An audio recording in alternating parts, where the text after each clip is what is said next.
Welcome to Disney This Day.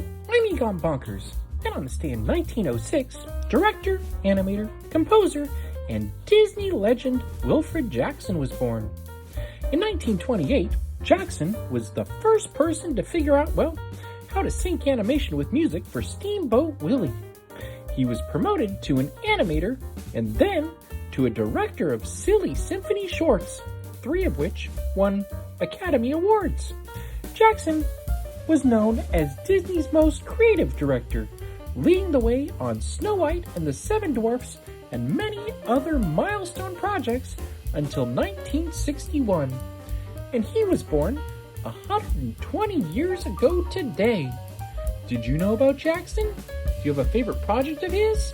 I'm not sure what mine is, but he's pretty awesome. Anyway, have a magical day.